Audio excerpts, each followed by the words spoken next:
महिला को पता चला कि उसका बेटा स्कूल बंक करके पूल खेलने गया था। वह तुरंत आगे बढ़कर उसे डांटने लगी, लेकिन उसके बेटे ने कहा कि वह उसे नहीं जानता। लेकिन उसके बेटे जब उसने आईने में अपना जवान चेहरा देखा, तब महिला को एहसास हुआ कि वह 18 साल की उम्र में दोबारा जन्म ले चुकी है। उसके बेटे ने उसकी हरकत को गलत समझ लिया और घमंड से कहा कि वह उसका बॉयफ्रेंड बन सकता है। ये सुनकर महिला को गुस्सा आ गया और उसने वहीं पर उसे कई थप्पड़ जड़ दिए। फिर वह उसे घसीटते हुए स्कूल के गेट तक ले गई और कहा कि वह अंदर जाकर ठीक से क्लास अटेंड करे। लड़के को लगा कि वह उसकी माँ की सेक्रेटरी है, इसलिए उसे मजबूरी में आज्ञाकारी बनकर स्कूल के अंदर जाना पड़ा। महिला ने बाहर निकलते ही सबसे पहला काम यह किया कि उसने अपनी कंपनी बेच दी और सारे पैसों से घर खरीद ली। अपनी पिछली जिंदगी में उसका बेटा एक ऐसी लड़की के प्यार में पड़ गया था जिसने उसे धोखा देकर उसकी सारी दौलत हड़प ली थी, जिससे उसकी कंपनी दिवालिया हो गई थी। इस बार उसने तय किया कि वह अपने बेटे को चाहे जैसे भी हो ठीक से अनुशासन सिखाएगी। उसी समय उसके बेटे का फोन आया और उसने उसे पैसे मांगे। महिला ने तुरंत फोन काट दिया। वह घर लौट आई, लेकिन ज्यादा देर नहीं हुई थी कि उसे अपने बेटे की आवाज सुनाई दी। वह जल्दी से छिप गई। उसका बेटा अपने दोस्त से फोन पर बात कर रहा था और कह रहा था कि वह किसी तरह पैसे का इंतजाम कर लेगा। महिला बहुत गुस्से में आ गई। उसे बिल्कुल उम्मीद नहीं थी कि उसका बेटा चुपके से परिवार की पुरानी एंटीक चीज बेचने की कोशिश करेगा। उसने तुरंत टेबल पर रखा फेदर डस्टर उठा लिया, लेकिन तभी उसने असली वजह सुन ली कि उसका बेटा पैसे क्यों चाहता था। दरअसल उसके दोस्त की माँ बीमार थी और वह अपने दोस्त की मदद करने की कोशिश कर रहा था। ये सुनकर महिला थोड़ी भावुक हो गई और उसके हाथ से फेदर डस्टर गिर गया। लड़का चौंक गया और उसने पूछा कि वह उसके घर में क्यों है। महिला ने जवाब दिया, क्योंकि मैं तुम्हारी माँ हूँ। फिर उसने अपने बेटे को बताया कि उसका पुनर्जन्म हुआ है और वह फिर से 18 साल की हो गई है। जब बेटे को यकीन नहीं हुआ तो महिला ने अपनी जवानी की तस्वीरों से भरा एक एल्बम निकालकर उसे दिखाया। तभी जाकर लड़के को विश्वास हुआ कि वह सच में उसकी माँ है। महिला ने कहा कि उसने हमेशा कड़ी मेहनत की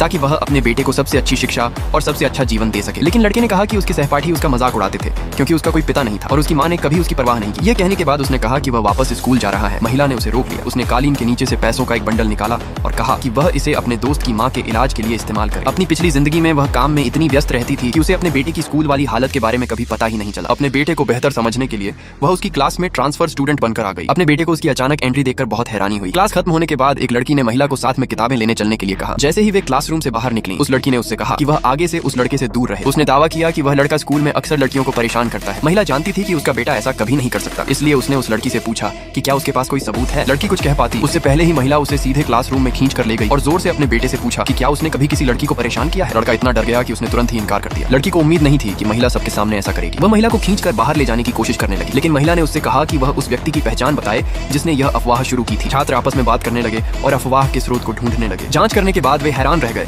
क्योंकि यह अफवाह फैलाने वाली वही लड़की थी। लड़की बहुत शर्मिंदा हो गई और दुखी होकर वहां से भाग गई। महिला को लगा कि मामला यहीं खत्म हो गया है, लेकिन अचानक उसे याद आया कि यही वही लड़की थी जिसने उसकी पिछली जिंदगी में उसके बेटे को धोखा दिया था। उसने तुरंत अपने बेटे को चेतावनी दी कि वह आगे से उस लड़की से दूर रहे, लेकिन लड़का फिर भी चुपके से उस लड़की से मिलने चला गया। घर लौटने के बाद महिला बहुत गुस्से में थी। उसने अपने बेटे से कहा कि वह लड़की झूठी है और उनकी पिछली जिंदगी में जब वे दोनों साथ थे तब उस लड़की ने उसे धोखा देकर उसका सारा पैसा हड़प लिया था। लेकिन उसका बेटा उत्साहित होकर बोला, मैं उसके साथ था, उसे मैं पसंद हूँ। ये सुनकर महिला पूरी तरह निरुत्तर हो गई और उसे लगा कि उसका बेटा सच में अब भी समझ से परे है।